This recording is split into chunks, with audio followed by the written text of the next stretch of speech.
64e apparition. À qui les prières et bonnes œuvres sont-elles plus utiles? Est-ce aux morts eux-mêmes ou à ceux qui travaillent à leur délivrance? En effet, les âmes du purgatoire sont puissamment soulagées par nos suffrages, mais aussi elles nous obtiennent des grâces bien précieuses. La vie de la vénérable Françoise du Saint-Sacrement fournit d'utiles renseignements sur ce sujet. Elle avait grandi dans une grande dévotion envers les défunts. Elle était tout dévouement pour eux. Sans cesse, elle priait, jeûnait au pain et à l'eau, se donnait des disciplines jusqu'au sang, portait le cilice et bien d'autres mortifications encore. Elle demandait des messes aux prêtres et toutes sortes de bonnes œuvres aux fidèles. Les démons essayaient de lui persuader qu'elle souffrirait longtemps au purgatoire parce qu'elle s'oubliait elle-même pour ne penser qu'aux défunts.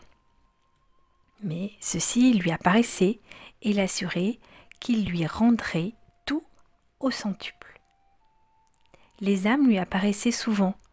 Des témoins ont assuré qu'ils les voyaient eux-mêmes venir lui demander des suffrages, même se ranger autour de son lit jusqu'à ce qu'elle se réveillait.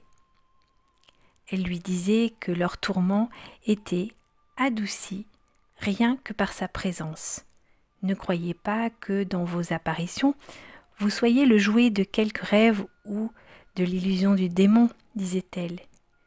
Si ces âmes la trouvaient à réciter le chapelet, elles le prenaient et le baisaient comme un instrument de délivrance. Elle la défendait des artifices du démon, des pièges qui lui tendaient et de ses tentations.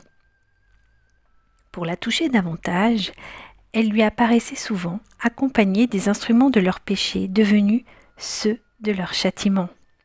Tantôt c'étaient des évêques, vêtus des insignes de feu de leur dignité. Nous souffrons, disait-il, pour avoir trop recherché les dignités. D'autres fois, c'étaient des prêtres, avec leurs ornements en flammes et couverts de plaies qui s'accusaient d'avoir traité sans assez de respect le corps du Seigneur.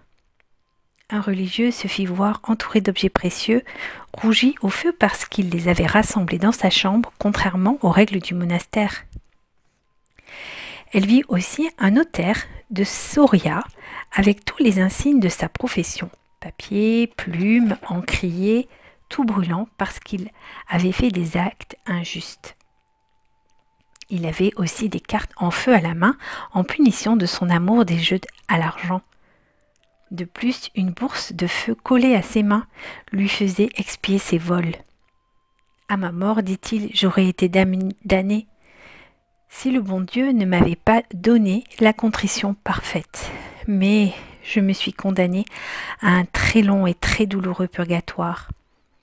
Je vous en conjure, en grâce, de me soulager de vos prières et sacrifices. » Christophe de Ribera, évêque de Pampelune, ayant appris que Françoise avait eu la révélation que les 3 évêques qui l'avaient précédé à Pampelune étaient encore en purgatoire, il pria pour eux et fit surtout prier Françoise.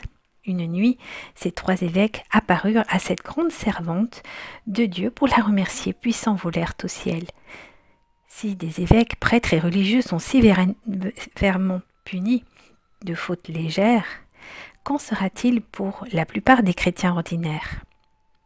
Craignons pour nous-mêmes et vivons saintement. À demain pour la suite des apparitions.